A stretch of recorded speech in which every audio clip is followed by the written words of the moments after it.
ನಮಸ್ಕಾರ ಅಭ್ಯರ್ಥಿಗಳೇ ಮತ್ತು ಪಾಲಕರಿಗೆ ನಮ್ಮ ಚಾನಲ್ಗೆ ಸ್ವಾಗತ. ಕರ್ನಾಟಕ ಪರೀಕ್ಷಾ ಪ್ರಾಧಿಕಾರ ವತಿಯಿಂದ ನಿನ್ನೆ ಮಧ್ಯಾಹ್ನ ಒಂದು ಕಾಲ್ ಮಾಡಿದ್ದೆ. ನಿಮಗೆ ಹೇಳಿದ್ದೆ ನಾನು ಕಾಲ್ ಕೂಡ ಪ್ರಯತ್ನ ಮಾಡ್ತೇನೆ, ನೀವು ಕೂಡ ಮಾಡಿ ಅಂತ. ಆದರೂ ಕೂಡ ಅಭ್ಯರ್ಥಿಗಳ ಪಾಲಕರು ಕೂಡ ಪ್ರಯತ್ನವನ್ನು ಮಾಡಿದ್ದಾರೆ, ಕಾಮೆಂಟ್ ಕೂಡ ಹಾಕಿದ್ದಾರೆ. ಜೊತೆಗೆ ನಾನು ಕೂಡ ಕಾಲ್ ಮಾಡಿದ್ದೆ.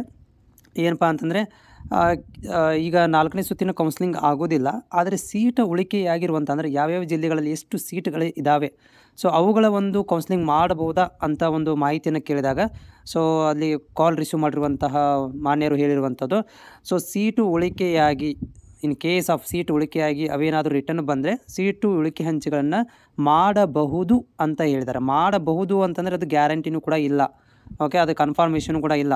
ಅಂದರೆ ಮಾಡಬಹುದು ಅನ್ನೋ ಮೀನಿಂಗೇನು, ಸೀಟ್ ಇದ್ದರೆ ಮಾಡ್ತೀವಿ, ಇಲ್ಲಾಂದರೆ ಸುಮ್ಮನೆ ಬಿಡ್ತೀವಿ ಅನ್ನೋ ರೀತಿಯಲ್ಲಿ ಹೇಳಿದರು. ಅದು ನನಗೆ ಅಷ್ಟೊಂದು ಮಾತುಗಳು ಅಂದರೆ ಪರ್ಫೆಕ್ಟಾಗಿ ಅಂದರೆ ಗ್ಯಾರಂಟಿ ಅನ್ನಿಸಲಿಲ್ಲ. ಅವರು ಕೂಡ ಕಾಲ್ ಕಟ್ ಮಾಡಿಬಿಟ್ರು. ಆದರೆ ನನ್ನ ಪ್ರಕಾರ ವೈಯಕ್ತಿಕವಾಗಿ ಹೇಳೋದಾದರೆ, ನಾನು ನಮ್ಮ ಧಾರವಾಡ ಜಿಲ್ಲೆಯಲ್ಲಿ ಓಕೆ ನಾನು ನಮ್ಮ ಶಿಕ್ಷಣಾಧಿಕಾರಿಗಳಿಗೆ ಹೋಗಿ ಒಂದು ಮಾಹಿತಿಯನ್ನು ಪಡೆದಾಗ ನಿನ್ನೆ ಅವರು ಹೇಳಿರೋದು ಏನಂತಂದರೆ, ಸೀಟ್ಸ್ಗಳನ್ನು ನಾವು ಇಲ್ಲಿ ಶಾಲಾವಾರನೂ ಕೂಡ ಮಾಡ್ಬೋದು. ಸೀಟ್ ಏನಪ್ಪ ಅಂದರೆ 1-2 ಇಷ್ಟೇ ಇವನ್ನ ಉಳಿದ್ರೆ ಇಲ್ಲಿ ಶಾಲಾವಾರು ಮಾಡ್ಕೊಂಡ್ಬಿಡ್ತೀವಿ. ಇನ್ ಕೇಸ್ ಆಫ್ 5ಕ್ಕಿಂತ ಹೆಚ್ಚು ಸೀಟುಗಳು ಉಳಿಕೆಯಾದಲ್ಲಿ ಅದನ್ನು ಕೆಇಗೆ ರಿಟರ್ನ್ ಮಾಡ್ತೀವಿ ಅಂತ ಇಲ್ಲಿರುವಂಥ ಶಿಕ್ಷಣ ಒಂದು ಇಲಾಖೆಯಲ್ಲಿ ಕೆಲಸ ಮಾಡುವಂಥ ಅಧಿಕಾರಿಗಳು ನನಗೆ ಹೇಳಿದರು. ಓಕೆ, ಎನಿಹೌ ಈಗ ನಾನು ಒಂದು ಕಾಮೆಂಟ್ಸಿಗೆ ಹೋಗ್ತೀನಿ. ಕಾಮೆಂಟ್ಸ್ ನೀವು ಹಾಕಿರುವಂಥ ಕಾಮೆಂಟ್ಸನ್ನು ಇಲ್ಲಿ ಒಬ್ಬ ಮಾನ್ಯರು ನಮಗೆ ಒಂದು ಕಾಮೆಂಟ್ಸನ್ನು ಹಾಕಿದ್ದಾರೆ. ಏನಂದರೆ, ಸರ್, ಹಾವೇರಿಯಲ್ಲಿ ವಿಶೇಷ ವರ್ಗದ ಸೀಟು ಉಳಿಕೆ ಆಗಿದೆ, ಸಮಾಜ ಕಲ್ಯಾಣ ಉಪನಿರ್ದೇಶಕರು ಮತ್ತು ಪ್ರಾಂಶುಪಾಲರು ಸೇರಿ ಸೆಲೆಕ್ಟ್ ಮಾಡ್ತೀವಿ ಅಂತ ಹೇಳಿದ್ದಾರೆ. ಇದು ಸಂತೋಷದ ವಿಷಯ. ಇಲ್ಲಿ ಮಾನ್ಯರು ನಮಗೆ ತಮ್ಮ ಒಂದು ಅನುಭವವನ್ನು ಶೇರ್ ಮಾಡ್ಕೊಂಡಿದ್ದಾರೆ. ಇವರು ಕೂಡ ನಾನು ಹೇಳಿದ್ದೆ ನಿಮಗೆಲ್ಲ ಕಂಟಿನ್ಯೂಸ್ ಆಗಿ ಹೇಳ್ತಾ ಇದ್ದೆ, ನೀವು ಸ್ಕೂಲ್ಗಳಿಗೆ ಹೋಗಿ ಮಾಹಿತಿಯನ್ನು ಪಡ್ಕೊಳ್ರಿ, ಸ್ಕೂಲ್ಗಳಿಗೆ ಹೋಗಿ ಅಲ್ಲಿರುವಂಥ ಸುಮ್ಮನೆ ಮನೇಲಿ ಕೂತ್ಕೋಕೆ ಹೋಗ್ಬಿಡ್ರಿ ಅಂತ ಹೇಳಿದ್ದೆ.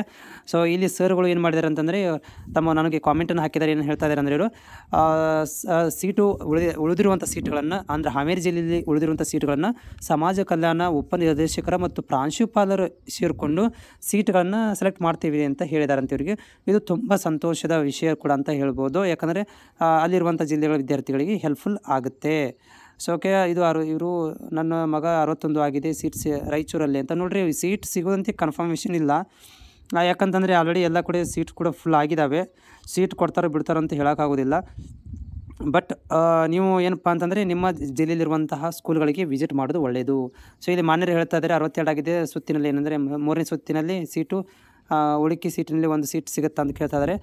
ನೋಡಿರಿ, ನೀವು ಸಂಬಂಧಪಟ್ಟಂಥ ಒಂದು ಇಲಾಖೆಗೆ ಹೋಗಿ ಮಾಹಿತಿಯನ್ನು ಪಡ್ಕೋಬೇಕು, ಅಥವಾ ಸ್ಕೂಲ್ಗಳಿಗೆ ಹೋಗಿ ಮಾಹಿತಿಯನ್ನು ಪಡ್ಕೋದು ತುಂಬ ಒಳ್ಳೆಯದಾಗತ್ತೆ. ನನ್ನ ಮಗ ಮೊರಾರ್ಜಿ ದೇಸಾಯಿಗೆ ಕಾಲ್ ಮಾಡಿದೆ. ನಾನು ಈಗ ಮೊರಾರ್ಜಿ ದೇಸಾಯಿಗೆ ಕಾಲ್ ಮಾಡಿದ್ದೆ. 4th ರೌಂಡ್ ಲಿಸ್ಟ್ ಬಿಡಲ್ಲ, ಸೀಟು ಉಳಿಕೆಯಾದರೆ ಬಿಡ್ತೀವಿ ಅಂತ. ಎಸ್ ಮಾನ್ಯರೇ, ನಾನು ಕೂಡ ಅದನ್ನೇ ಹೇಳಿರುವಂಥದ್ದು. ಏನಂತಂದರೆ 4th ಲಿಸ್ಟ್ ಅಂತ ಇಲ್ಲ, ನಾನು ಮೊದಲಿಂದ ಹೇಳ್ತಾ ಇದ್ದೀನಿ, 4th ಲಿಸ್ಟ್ ಅಂತ ಇರೋದಿಲ್ಲ. ಅದು ನಾವು ಅದು ಜನರಲ್ ಭಾಷೆಯಲ್ಲಿ ಹೇಳ್ತೀವಿ ಅಷ್ಟೇ, 4ನೇ ಸುತ್ತು ಅಂಥೇಳಿ. ಆದರೆ ಸೀಟು ಉಳಿಕೆಯಾಗಿರುವಂತಹ ಕೌನ್ಸ್ಲಿಂಗ್ ಅದು.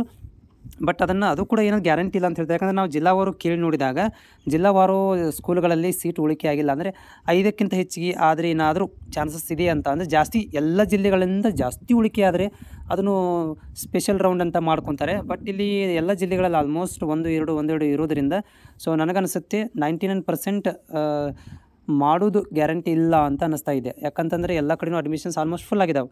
ಬಟ್ ಆಯಾ ಜಿಲ್ಲೆಗಳು ಯಾಕಂದರೆ ಆಲ್ರೆಡಿ ಲೇಟ್ ಕೂಡ ಆಗಿದೆ, ಸ್ಕೂಲ್ ಲೇಟ್ ಆಗಿದೆ.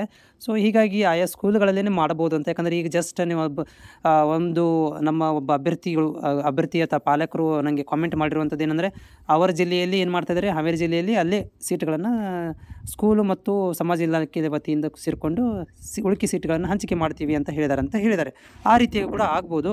ನೀವು ಕೂಡ ಯಾರೆಲ್ಲ ಒಂದು ಅಭ್ಯರ್ಥಿಗಳಿದ್ದೀರಿ, ನೀವು ಸುಮ್ಮನೆ ಇರಬೇಡ್ರಿ. ನೀವು ಕೂಡ ಏನು ಮಾಡಿರಿ ಅಂತಂದರೆ ಸ್ಕೂಲ್ಗಳಿಗೆ ವಿಸಿಟ್ ಮಾಡಿ ರಿಕ್ವೆಸ್ಟ್ ಮಾಡ್ಕೊಳ್ರಿ.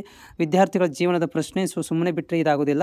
ನೀವು ಸ್ಕೂಲ್ಗಳಿಗೆ ವಿಸಿಟ್ ಮಾಡಿ ಪಾಲಕರು ಅಲ್ಲಿರುವಂಥ ಪ್ರಾಂಶುಪಾಲರಿಗೆ ಮತ್ತು ನಿಮ್ಮ ಯಾವ ಕಾಸ್ಟ್ ಬರುತ್ತೆ, SC ST OBC ಈ ಥರ ಒಂದು ಇಲಾಖೆಗಳಿಗೆ, ಸಮಾಜ ಕಲ್ಯಾಣ ಇಲಾಖೆ ಅಥವಾ ಅಲ್ಪಸಂಖ್ಯಾತರ ಇಲಾಖೆಗೆ ಹೋಗಿ ಎರಡೂ ಕಡೆ ಕೂಡ ಅಡ್ಡಾಡಿಕೊಂಡು ನೀವು ಮಾಹಿತಿಯನ್ನು ತಲೆ ಹಾಕಿದಾಗ ನಿಮ್ಮೊಂದು ಗ್ಯಾರಂಟೆಡ್ ಏನಾದರೂ ಅಶ್ಯೂರೆನ್ಸ್ ಸಿಗುತ್ತೆ.